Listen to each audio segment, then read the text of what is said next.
How's it going, everybody? How's it going? Well, here we are. Brian Kelly said opening of the week he would be announcing the number sevens in some form or fashion. LSU would be announcing the number sevens in some form or fashion. Well, here they are. And I remember someone making a joke. I can't remember who it was. Okay, forgive me. I can't remember who it was. But someone made a joke of what if he gives it to some. Like I think he said gives it to Dre. He'll give number 7 to Jay Bramblett. Like it was something along those lines. And I just laughed my ass off. I'm like, that's hilarious. And he did something off kilter. Did something very unexpected. The number 18 is absolutely on point. Makes so much sense. The number 7, I don't think it's really a polarizing pick. I think it's a very intriguing pick.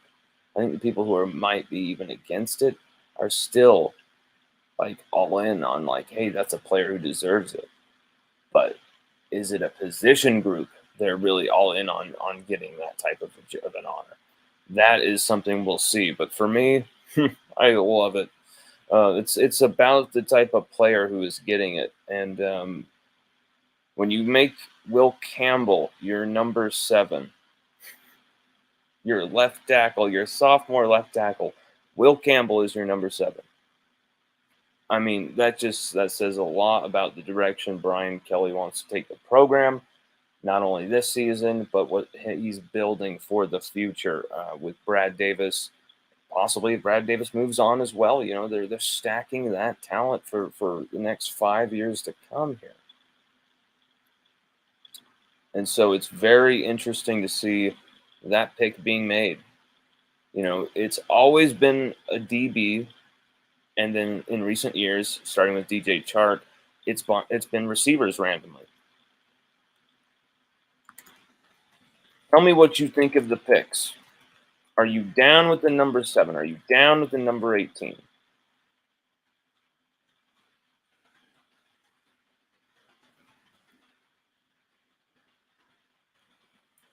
We are sharing this all over the place right now.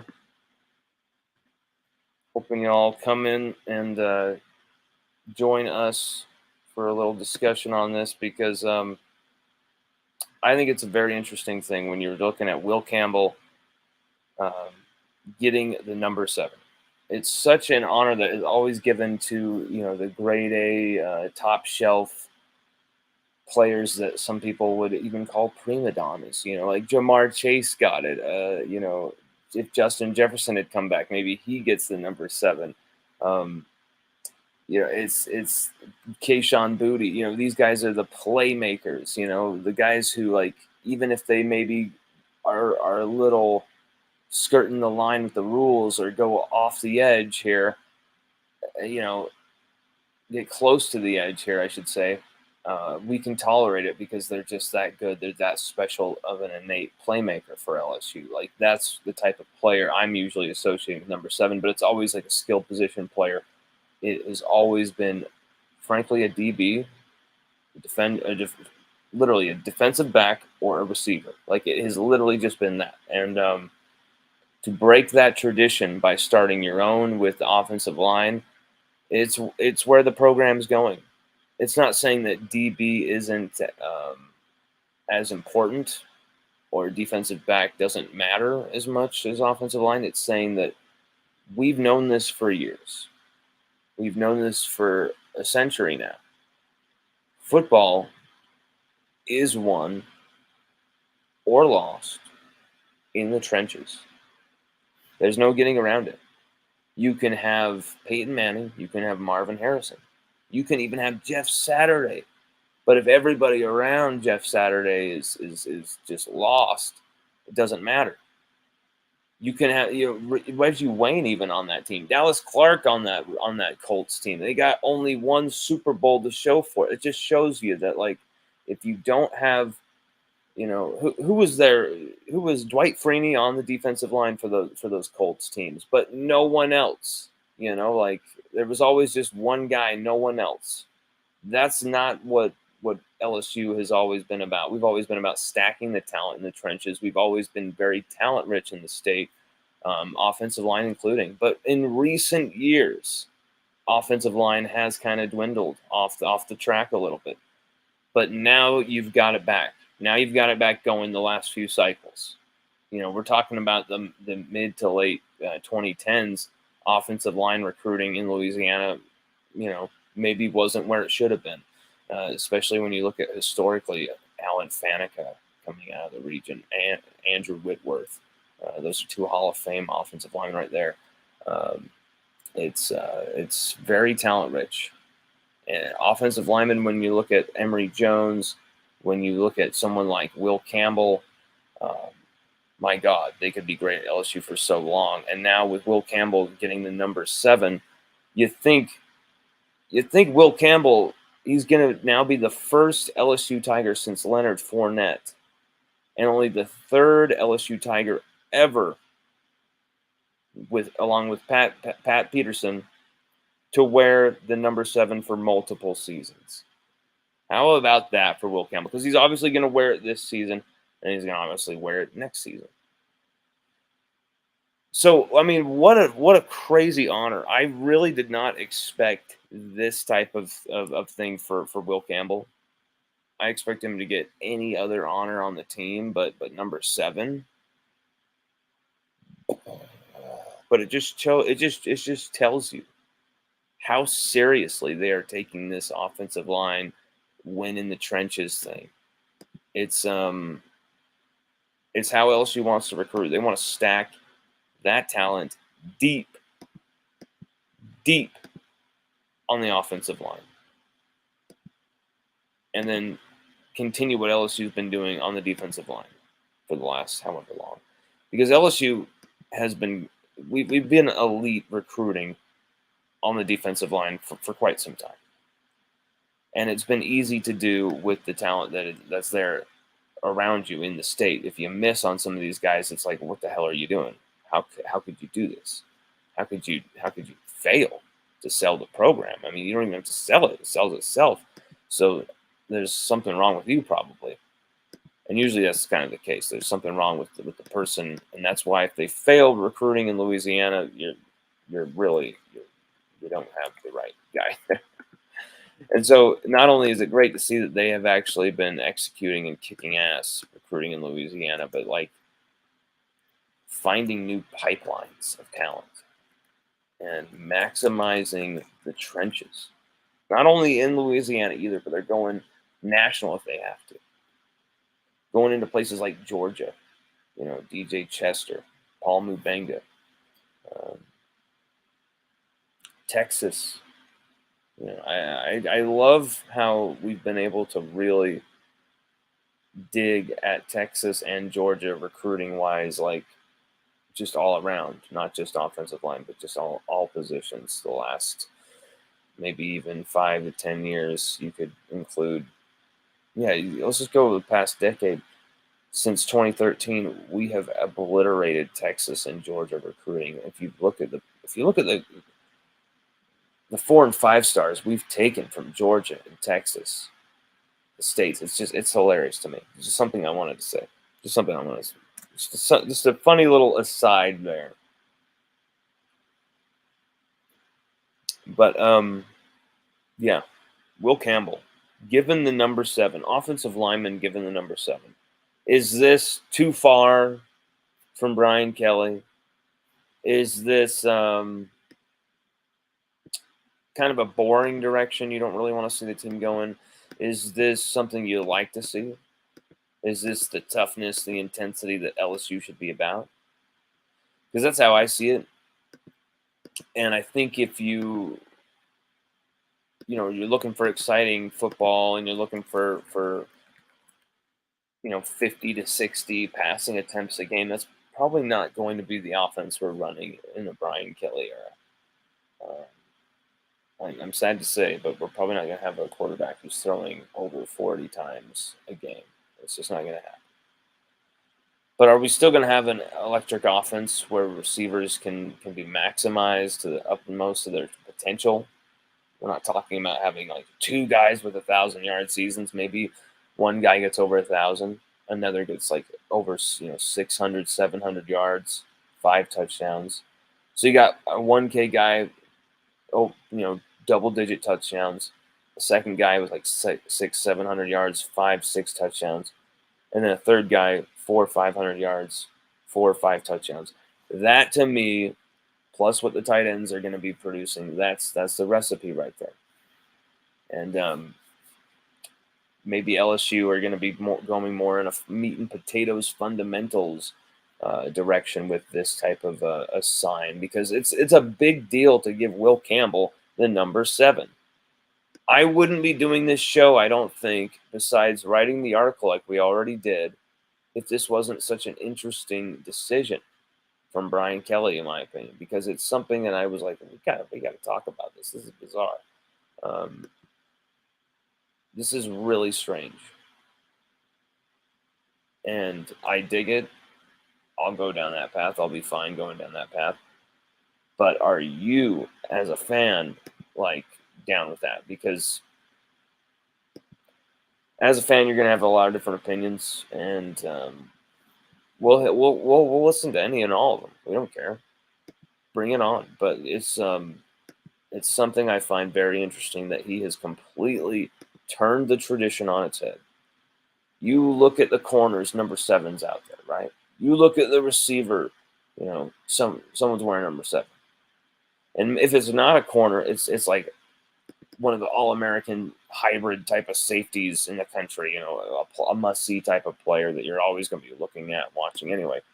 The fact that number 7 will be worn by our left tackle, Will Campbell, is that's awesome. That's just awesome.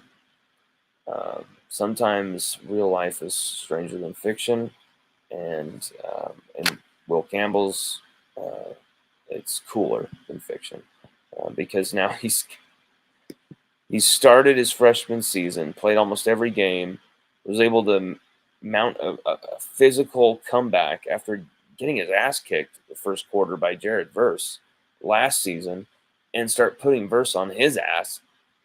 He suffered a medical emergency, as we'll call it, that is a very painful one, something that I've suffered, and then was able to come back and produce the SEC Offensive Lineman of the Week performance against Florida just a week later. Freshman All-American, freshman All-SEC, plays over 800 snaps in his first season, wins that starting position. Now, going into his second year, everything looks on track to be following something really special. But on top of it, he's now given the number 7. We already thought his career was going for an all-timer offensive line Mount Rushmore. Will Campbell's got to be on there type of career of what he's been putting together. But now, given the number 7, what that signifies, if he's able to break that curse and perform like all the watch lists are saying he will be, like we predict he will be, like all of his coaches say he will be, and the way that he will, unless some type of outside influence, such as an injury, some type of act of God that is out of his control, affects him. Other than that, God forbid, he will be a second-time All-American. And if he decides to go to the NFL after year 3, potentially be only the second, I believe, LSU Tiger to be a 3-time All-American after Tommy Casanova. I might not be correct on that, but I believe I am, right? I think he would only be the second all-time 3-time All-American come out of LSU. Let's see the comments. We got a few comments in here. Brambo says both Malik and Mason will have 1,000 yards. I mean, do, is does Mason Taylor look like the number one, or do you think that like just by nature of Kamorion Pimpton's rise, a few other guys, starting to really come about, Mac Markway being talked about as the most complete tight end out there among the freshmen. Jackson McGowan's had a few nice passes, but Kamarion Pimpton is really also, a standout as a hybrid type of guy. His blocking has been a lot better than we suspected it would be as well. But you think Mason Taylor will get 1,000 yards? I believe that there's probably not enough. I don't really want to say balls to go around because when people throw that type of thing, that sounds kind of interesting there. But there's not enough targets to go around. I don't think in this offense, just from what we saw last year, and even if we say added like a ton more attempts on there, like they just threw out the conservatism completely because there's guys they can trust now after year one, which is what I believe they will in some part do. Even if you add that, they're still going to run that damn ball because they've got a great offensive line and they've got literally Oliver Stone platoon of running backs. Like they are absolutely freakishly freight train loaded at running back. And so you would be a fool to not use those guys. But also with a weapon like Aaron Anderson, who is someone I think that maybe Nick Saban was talking about in his press conference last week, where he said there was one guy who transferred specifically that he really, really had wished had not transferred. And he didn't say his name, but you could tell that it was one that had hurt. And it was like, there's only one that's really going to hurt, and that's an Alabama, commit who's played a year there, who you were able to pull out of New Orleans, Louisiana. Like that's the only type of player that you would really get you, Nick, is to lose a player that you took out of Louisiana and lose him back. So, that's what's funny about the whole thing. But LSU chose their number 7. Okay, we've talked all about the future direction, about the offensive line and all that stuff. But really, the other side of the equation is they also chose their number 18. For the second straight season, the number 18 goes to a defensive lineman and potentially, most likely, the best defensive lineman on the team. Even if Mason Smith's available. I will say that again, potentially and most likely. Only person to be named an All-American last year. Best defensive lineman on the team, even with Mason Smith. Mekhi Wingo was given number 18 as something that we predicted, a decision we felt like, yeah, that's probably what will happen. We could see maybe Major Burns. We got why people were throwing Brooks Jr.'s name out there. But I kind of was like, Wingo, and then number 7 will be Perkins or Neighbors. I always thought Malik will be number 7 or Harold Perkins. And then Mekhi Wingo will be number 18. That was just really what I thought. And so great to see my guy, Mekhi Wingo, getting the number 18. Sorry, having to type that. It's an interesting pick because this is another transfer being honored at LSU. This is another success of a transfer at LSU who has come to Baton Rouge, and people forget Mekhi Wingo was already successful before he came to Baton Rouge. He was a centerpiece of Mizzou's defensive line. He was an all SEC defensive lineman. He had a pick 6 as a freshman at Mizzou. I was like, this dude's going to be awesome. Even if he's relegated to coming off the bench, he's going to be sick, and he's going to play his way on the field.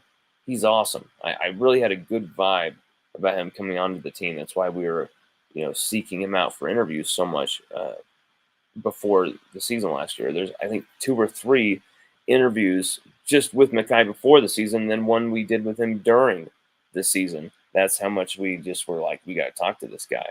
Great interview, great person, and as you saw all last year, great player. And he's had so many accolades. He's been on the all academic team at LSU. He's been on a leader of the SWAT team, the accountability team. He's been he was selected by LSU to represent them at the SEC Leadership Council, where only 11 available SEC players chosen.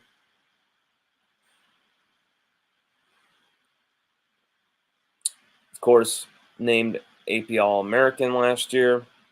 One of the only Tigers to be named All-American, I believe the only All-SEC as well.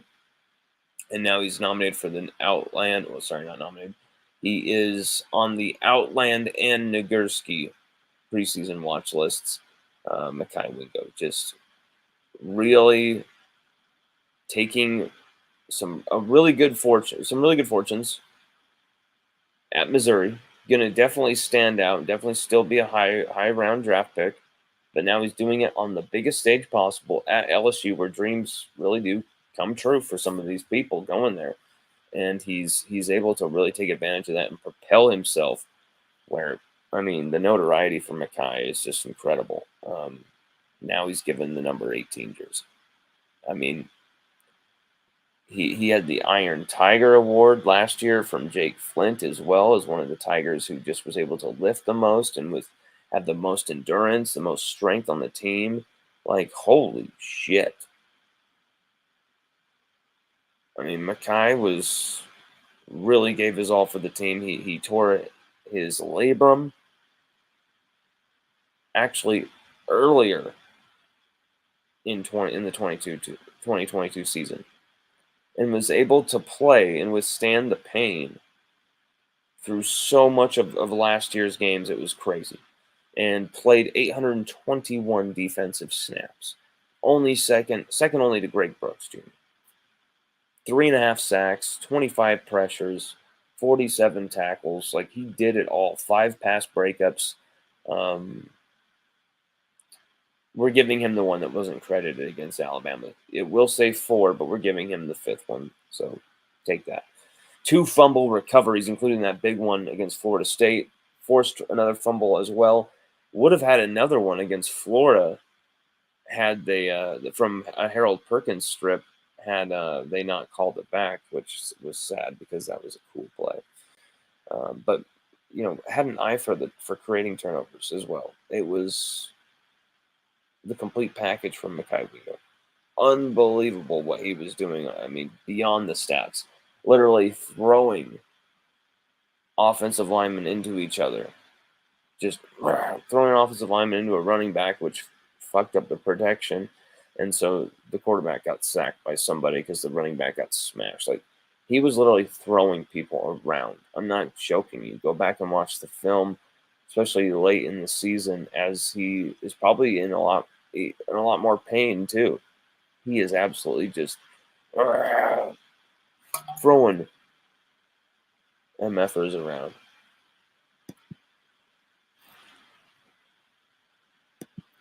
Stan Waters says the NCAA says he can't wear number 7. Should have been Perkins.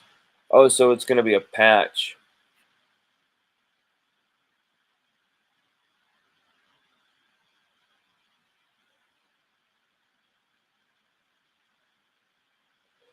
I saw someone say that earlier, but I kind of didn't really think anything of it. I kind of just a patch. Huh. He'll put number 7 on a patch. But really, they're going to do that? Let me ask.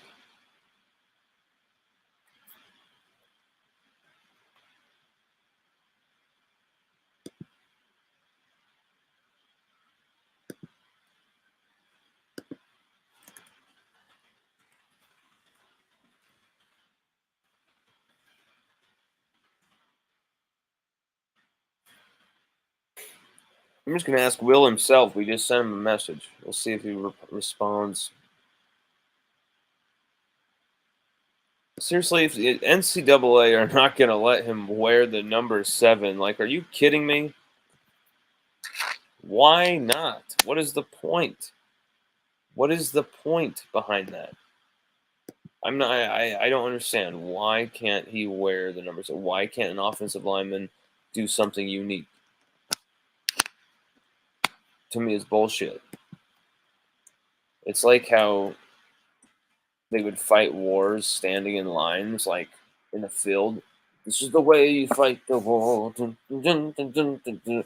Now stand there and take your turn to die. All right, next lad. Wait 1 second. Oi, gotta finish pissing. Hurry, it's your turn to die. I die in about 15 minutes after that. Okay. Taking me a while to load my musket. It was his turn to die.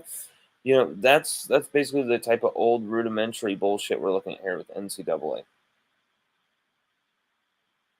What are we talking about here? An offensive lineman has to wear, like, in the 60s, 50s, and 70s.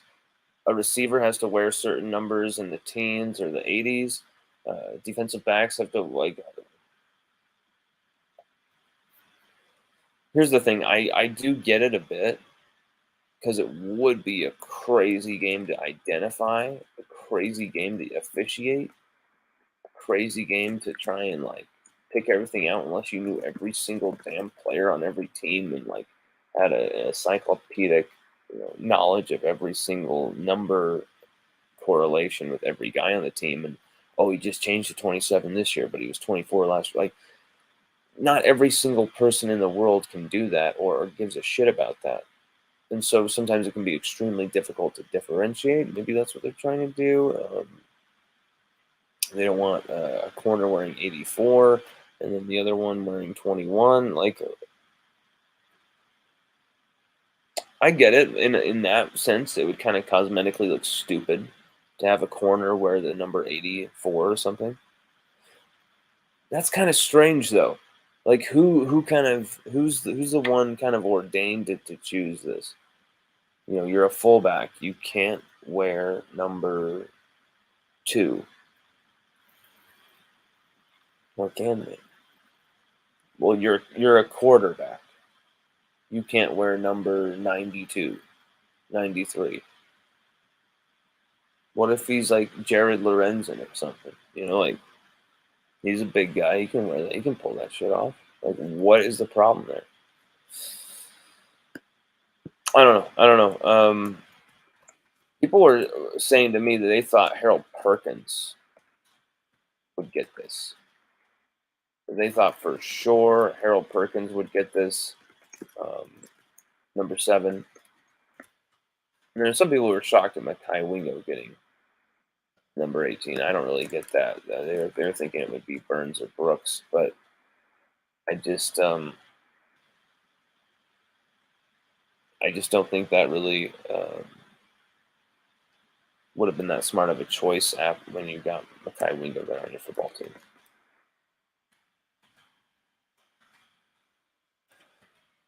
I mean, he really has been so complete since he has arrived. It's been ridiculous.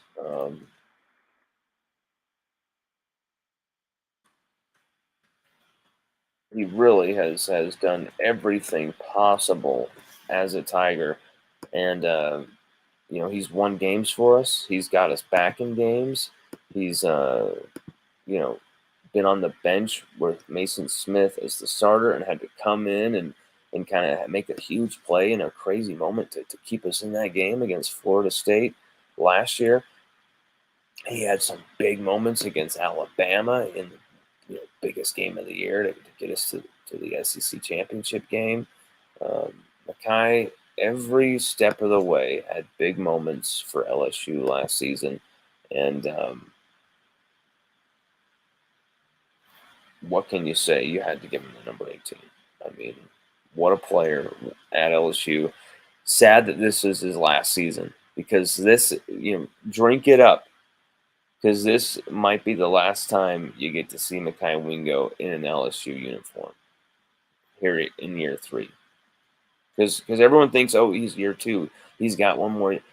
No, no, not so fast. He played 1 year already at Missouri, so you know, be on high alert.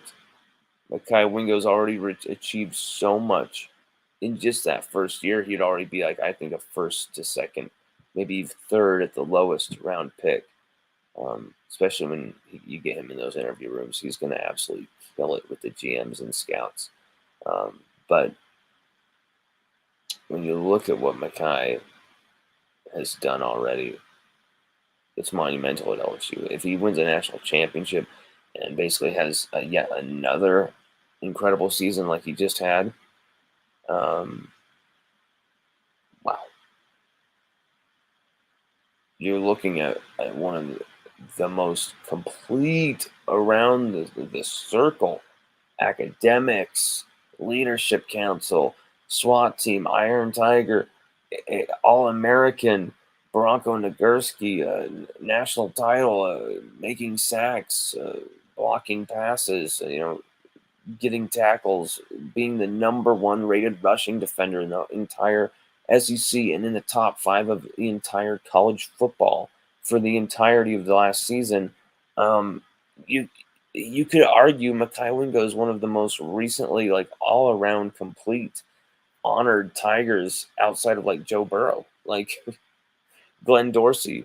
You got Joe Burrow, Glenn Dorsey. Like there's more than a few who've been extremely honored through all around that clock of honors, academics, everything. But Makai Wingo would join them because my God, everything I just said, it's everything.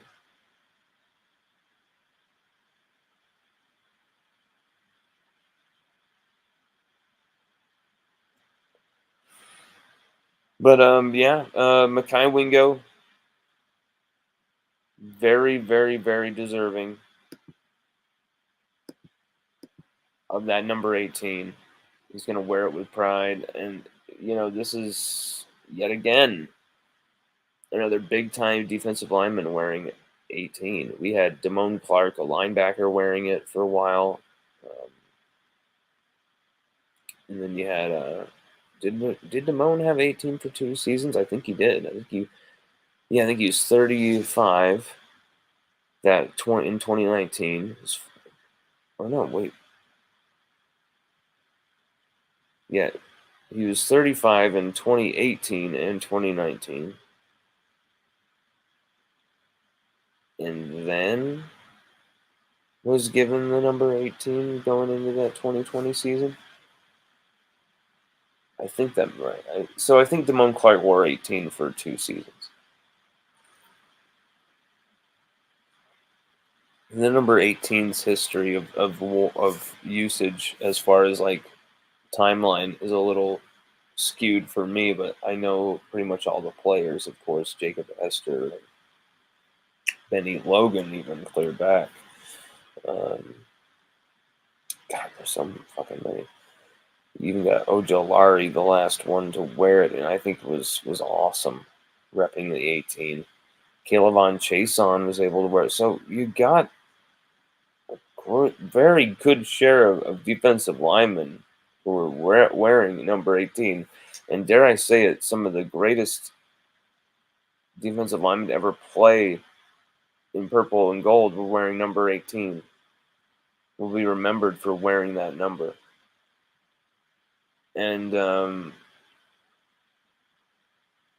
you just know that they did not take this decision lightly. And they wanted to make sure it resembled the program's future, its past, and its kick-ass present. And they wanted to make sure that, like, hey, this is the direction we're going in. Recruits, listen up. 2024 recruits, 2025 recruits, 2026 recruits, 2027 recruits, so on and so forth. LSU are a program that is now, as Brian Kelly said it, there in that video. You just saw it. If you didn't, you should check it out. LSU is now an offensive line led program.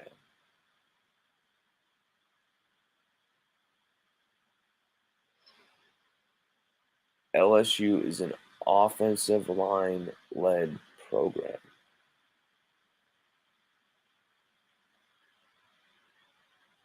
Usually you're thinking DB, receiver, even running back, defensive led program, skill position led program. You would like to be a quarterback led program, offensive line led program. Well, what does that attract? Quarterbacks, great quarterbacks, because they want to be protected. That attracts great running backs. That attracts great receivers because they know their quarterback's going to have time to get them the football. They know they're going to have an offense that's going to be able to pull off the high tempo or grind a defense into the shadow of Death Valley. It's when you have an offensive line that is dominant, when you have a defensive line that is dominant, usually you're winning championships. And if you're not, something unlucky happened along the way, and you probably lost a few of those guys.